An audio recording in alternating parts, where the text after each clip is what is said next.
And we know that goalies are getting better than ever. It's hard to shoot the puck past goalies, so we see a lot of goals now, tips and deflections.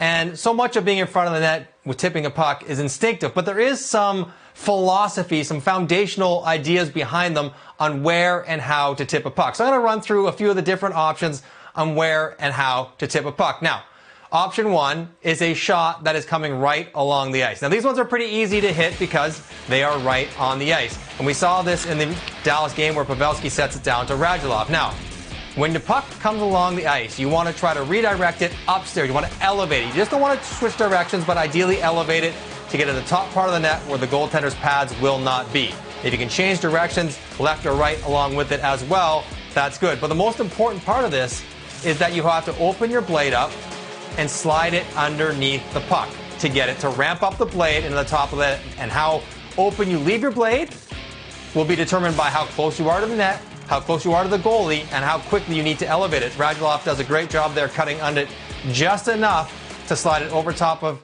the goaltender in the top part of the net.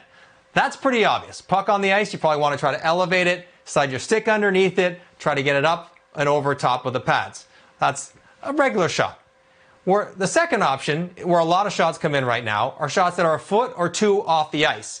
And they got to get them in the air a little bit to get them past the shot blockers. And what do you do when a puck comes 2 feet off the ice? Now, you can either hit it up or you can hit it down. If you hit it down, you're hitting it into the pads of a butterfly goaltender. If you can hit it up, you're going to get access the higher, more open part of the net.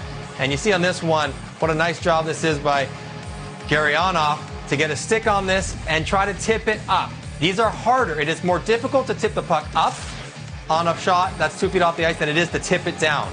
But if you're capable, forehand or backhand, to elevate, then you give yourself a better chance of scoring. So when you're out there practicing and the puck's coming at your shins, don't always just be tapping them down, tapping them down. Sometimes you want to try to tap them up above the pads and above the hands of the goaltender. Not easy to do, but you'll score more goals that way.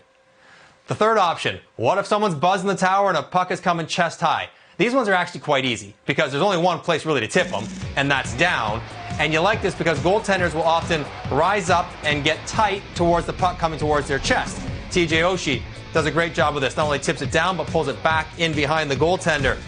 So you just lay your stick out here and try to tap it down, and you will find access to a lot of holes, whether it's down through the goalie's feet, under his arms, or over his shoulders. But you want to just tap it down. You don't have to swing at it too hard because you don't want to change the direction too much. But lay the stick out there, work its way down, and there are a whole bunch of holes in goaltenders' arms when they do this.